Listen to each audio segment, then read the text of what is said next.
Nah, dalam rangka menjalankan atau melaksanakan tugas akhir dari P2K ini, maka masing-masing kelompok diminta untuk mendampingi salah satu perkara yang tengah berlangsung, baik itu perkara pidana maupun perkara perdata, di mana setelah selesai, maka dibuatkan video mengenai penjelasan dari perkara itu. Nah, di sini kelompok kami mengambil perkara perdata yang dimana seperti kita ketahui bersama bahwasannya dalam konteks hukum acara perdata terdapat dua bentuk pengajuan gugatan, yaitu yang pertama adalah wan prestasi dan yang kedua adalah perbuatan melawan hukum atau PMH. Lantas pertanyaannya, dalam kelompok kami perkara perdata yang manakah yang akan kami ambil atau yang kami ambil? Untuk itu video ini akan menjelaskan jawaban dari pertanyaan tersebut.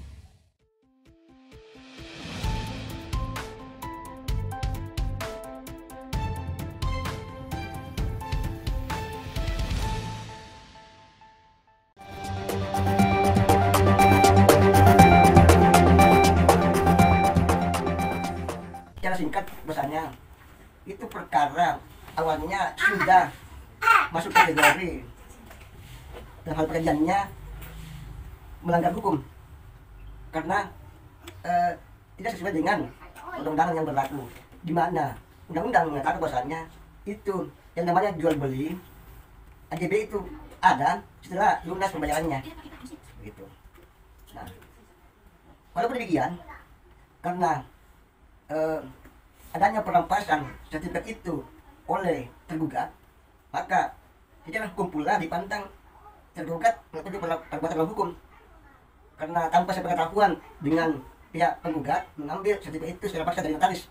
Iya, begitu. Makanya ya kami mencoba untuk menggugat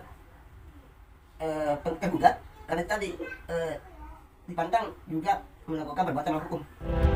Dari video wawancara tersebut dapat kita ketahui bahwa perkara yang akan kami jelaskan dalam video ini adalah perkara perdata, yaitu perbuatan melawan hukum. Di mana secara singkat latar belakang dari perkara ini dapat dilihat dari hal-hal yang menjadi dasar gugatan penggugat dalam surat gugatan. Adapun hal-hal yang menjadi dasar gugatan penggugat sebagai berikut. Yang pertama, bahwa adapun objek perkara dalam perkara akuo berupa sertifikat hak milik nomor 23367 Sudiang Surat Ukur nomor 08317/2013 tanggal 11 bulan 11 2013 seluas 8.860 meter persegi tanggal 9 Oktober 2013 atas nama Dr. Andus Ekonomi M. Najib H. suami penggugat. Kedua, bahwa tergugat mengambil secara paksa sertifikat hak milik tersebut in kasus objek perkara dalam perkara akuo dari penguasaan kantor notaris Hustan Husain SH, notaris yang berkedudukan di Makassar. Meskipun pihak kantor notaris tersebut berupaya untuk mencegahnya, pengambilan secara paksa sertifikat hak milik tersebut in kasus objek perkara dalam perkara akuo dilakukan oleh tergugat pada tahun 2017 di Makassar dan atau setidak-tidaknya di dalam daerah hukum Pengadilan Negeri Makassar. 3.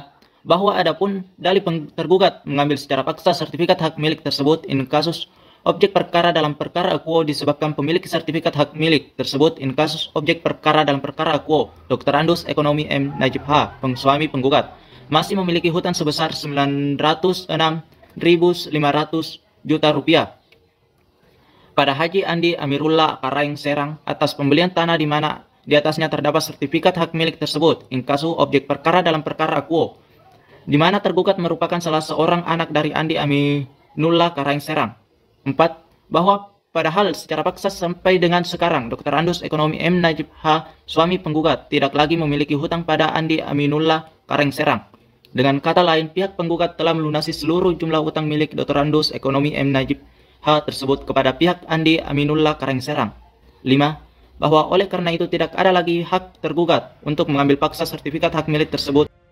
Selain dari hal yang disebutkan oleh Saudara Heril tadi, gugatan yang diajukan juga antara lain. Poin ke-6, bahwa penggugat bertindak sebagai penggugat disebabkan pemilik sertifikat hak milik yakni suami penggugat tersebut telah meninggal dunia pada bulan Januari tahun 2014.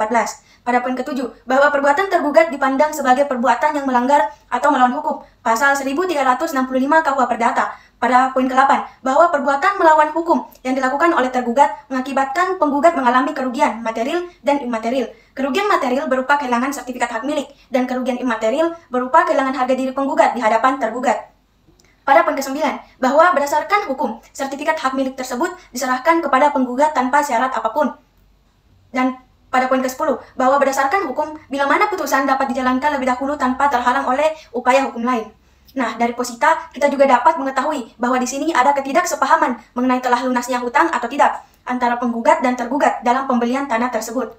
Namun demikian, pada wawancara penggugat dikatakan bahwa memang belum ada pelunasan. Meskipun begitu, akta jual beli atau AJB telah diterbitkan, kemudian dibatalkan, kemudian sepakat untuk dibatalkan.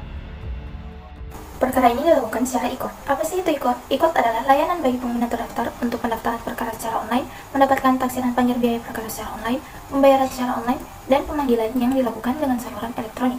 Selanjutnya, perkara ini didaftarkan pada Pengadilan Negeri Makassar hari Jumat 27 Januari 2023 dengan agenda sidang yaitu pada tanggal 14 Februari 2023 dilakukan sidang pertama. Tetapi dalam agenda sidang pertama, penggugat tidak hadir dalam persidangan sehingga sidang perlu ditunda dan dilanjutkan kembali pada tanggal 21 Februari 2023 dengan agenda pemanggilan para pihak. Adapun petitum dari pihak penggugat adalah sebagai berikut.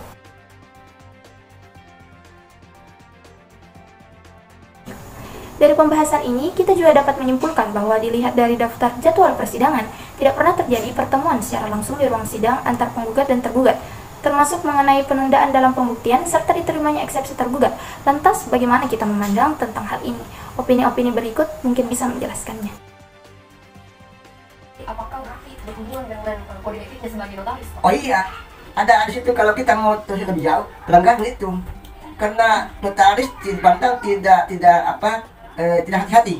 Berdasarkan wawancara yang telah dilakukan dengan advokat mengenai perkara ini, bahwasannya pihak penggugat mengatakan bahwa sebenarnya dalam perkara ini itu terjadi pelanggaran kode etik dari notaris yang menerbitkan AJB sebelum terjadinya pelunasan atas pembelian tanah oleh si penggugat. Padahal seharusnya AJB diterbitkan apabila sudah terjadi pelunasan atas cicilan tanah yang telah dibeli.